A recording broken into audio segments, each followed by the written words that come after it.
Hello, ladies and gentlemen. Welcome back to the Emulator Review. I'm your good friend Jason Heine, sitting in with you, kicking it in the Emulator Review studios right here in Arizona. Let me just take the mic to the face. Hey, thanks again for joining me. It's good to have you. Okay, so if you remember last month, I went to Bookman and picked up a whole bunch of gems. Well, I'm not sure if this is starting to be a tradition here, but maybe once a month I'll end up doing that. I don't know. If it works out that way, it does. So far, it has been. It is August 2010, and I did go to Bookman's. Kind of had a rough week last week, you know, so what do we do to help the stresses of the week fade away? Retail therapy, baby. That's right. So I went out to Bookman's, and I actually came across quite a few gems here. Now, I did find some games from all different genres of consoles, but I did find a whole bunch of PS1 games. Yes, these are all PS1 in the long boxes. Now, the long boxes were produced back when the console was originally released, and manufacturers were going along with Sony and producing these until they found out that production costs were too high and it was too expensive. They could make a much cheaper game just putting them in a jewel case, a standard CD jewel case. So anyway, came across a whole bunch of those. We're gonna get to those in just a minute. I'm gonna start here with the 64. I have Tony Hawk Pro Skater 1. I believe it's in a blue case. I found the second one in the yellow case. Figured I might as well just continue on with the collection of the Tony Hawk series for the 64, so I picked that up. I got Road Rash 64. God, this is a great game. I love the Road Rash series. I remember playing this on, not this, but I remember playing Road Rash for the very first time. And I played it at my friend's house. His name was Ryan, back in Oregon, where I was born and raised. We played it on his Sega channel. Gosh, those were the times. Coming home from school, just waiting to get on his Sega channel, dial up. Classic. Anyway, okay, so check this out. Power Rangers. What is the name of it? Light Speed Rescue. Yeah. Okay. So I never even knew that they made a Power Rangers game for the 64. When I saw it, I was like, all right, it's $2. Why not? It's done by THQ. So, you know, I mean, toy headquarters, you know. All right. So that's all I found for the 64. But moving on, I'm going to go to the Super NES and go back in time a little bit. I'll do it backwards. All right. Check this out, guys. Space Ace for the Super Nintendo. I never even knew that they made this for the Super Nintendo. I thought it was just CD-ROM based system. So yeah, I'm gonna be pretty interested to check that out. Looks like it belonged to, unfortunately, the back's kind of messed up. It belonged to Fernando. So hey, yo, Fernando, if you're watching, got your game, fool. Looking forward to checking that. That's the only Super Nintendo game I found. I did get Alien Syndrome here for the NES. This is done by Sega and Tengen, believe it or not. I remember renting this game back in the day, so I haven't played it in a long time. I mean, look at the size of those guns. Wow, that's pretty amazing. All right, so that's all I found for the NES. So I didn't find a whole lot for the cartridge-based consoles, but I did find a whole lot of PlayStation 1 games. But right before I get into that, I found a few for Dreamcast. 2 games for the Dreamcast. Shamui, you know, I don't know how to pronounce it. I don't know if a lot of people know how to pronounce it, but I did find this game for the Dreamcast. Now, I have played this game a little bit, but I haven't really gotten into it too much, but it is a very interesting game. So I'm going to be looking forward to getting into that. From what I remember, you kind of like live this guy's life through him in the game. It's like a third-person perspective. It's a very interesting game, so I'm just glad I found it in really, really good shape. Mortal Kombat Gold. It's a great game, classic game. On the Dreamcast, too, so I'm looking forward to popping that in, giving that a whirl. In really good shape, too. Lucky. All right, guys, so now moving on, I'm going to do the PS2, because I found 3 games for the PS2 that I'll mention. All right, so, you know, most people, they go in, you know, how about most mothers, you know, they go in looking for games for their sons, or they go in like, hey, I'm looking for a game for my son, he's 6, so what does he want? Well, sometimes those type of games would be, I don't know, like Hot Wheels, World Race, you know, maybe, or like Hot Wheels Velocity. No, they're for me, and I can't wait to play them. I'm kind of a Hot Wheels. I also have Hot Wheels on the 64, Hot Wheels Turbo Racing, and I have Micro Machines for NES, Super NES. I have for the 64. I don't know why. Maybe I played with Micro Machines a whole bunch as a kid and Hot Wheels, but I'm really happy to have these. We can give them a shot. And I also picked up Motor Mayhem.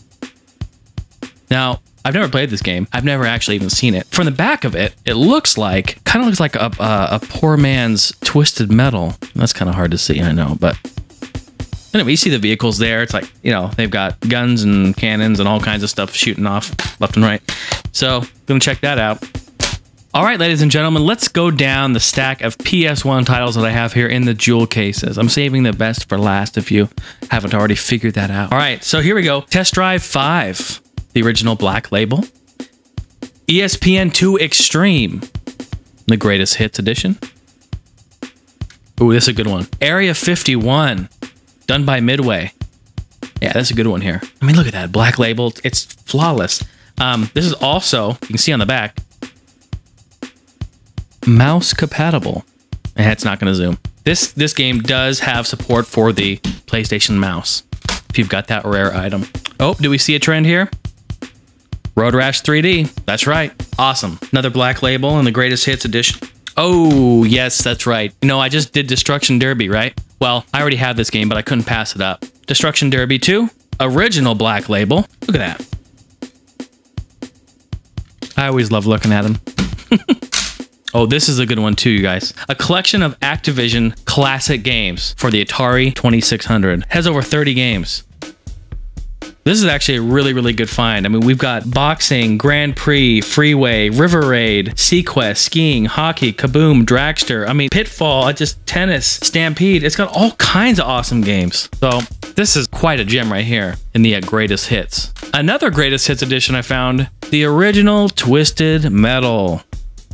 Doesn't get any better than this one right here. Boy, oh boy. Doesn't it just take you back? Remember when this came out? Just how blown away we were with just the awesome physics and destruction that it caused. Twisted Metal. Moving right along. Twisted Metal 3. Original Black Label here. Another classic gem. Now I have these games, but when you see them sitting there, it's really hard. I mean, you can't pass them up. That one's a little thrashed, but still not bad at all. Twisted Metal 3. And then lastly, Twisted Metal 4. This one's in superb condition. Does not have the manual or the front label. Well, that's kind of frustrating, but it's okay because I already own this game, but I just couldn't pass it up when I saw all these here. It looks like somebody came in and just dumped off their Twisted Metal collection. So yeah, I'm not going to pass it up. I'm that guy. All right. And then lastly, with the jewel cases, again, you know, I couldn't pass it up. The original Gran Turismo, it's in fantastic condition. It's totally complete, has the manual. It has both manuals, and it has all of the discs. So what the heck, right? And Gran Turismo 2. Case is a little worn, but the game itself is in superb condition, and it also is complete. Classic gems. You know, I mean, these are great, great games. Okay, ladies and gentlemen, the moment we've all been waiting for. This is a stack of PlayStation 1 long box games. Now, I was blown away. They actually weren't even on the floor yet. They were behind the counter, and they weren't, some of them weren't even like tagged or labeled yet, like they had just come in. And I looked back there and they were in a stack just like this. All these were, and I said, can I see those games? And they were like, yeah, you can see them. They're not labeled, you know, we got to put them on the floor. And I'm like, okay, cool, whatever, you know. He brought them out to me, and I mean, come on. Somebody brought in their entire PS1 collection, and well, I swooped up on it. So check this out. Air Combat by Namco. Off-Road Interceptor Extreme. Crazy Ivan. Remember that one?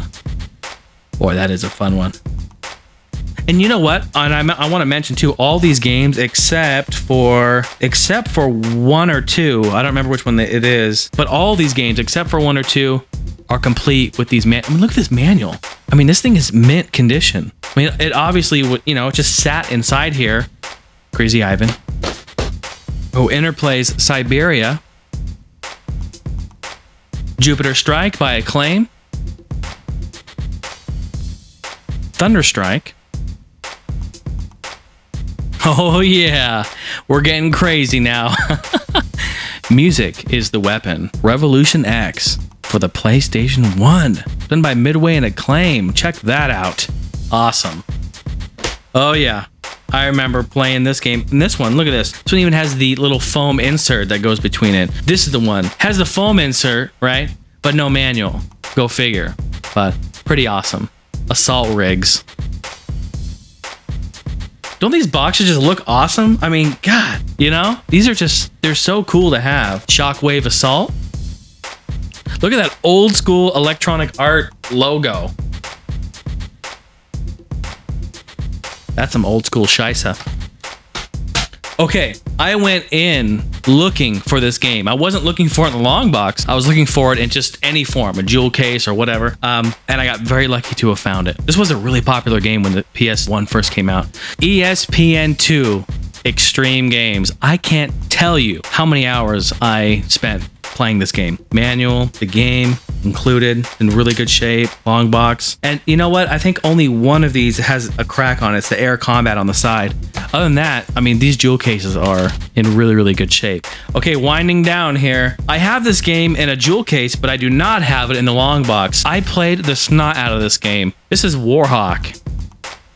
And if any of you had a PS1 on its release, this was one of the games I believe it was available, because I remember playing it right off the bat with ESPN. That also was, I believe, a launch title. This is a fantastic game, and I'm really happy to have it in the long box. Last game that I found, the classic Interplay's Descent. I also have this on Windows 95 DOS, but this is an awesome game to play on the PS1. All right, boys and girls, ladies and gentlemen, thanks for joining me. This has been a retro video game pickup in August 2010. I really hope you've enjoyed watching this. I found quite a few PS1 gems. I'm going to have a fantastic time going back in history and playing these magnificent games. So all in time, we all will relive them together right here on my show when I review them and go through them. So thanks again for joining me. Hope you guys have a wonderful day, an awesome weekend, an awesome night, an awesome morning, awesome whatever, wherever you are. I'm Jason Heine. See you later.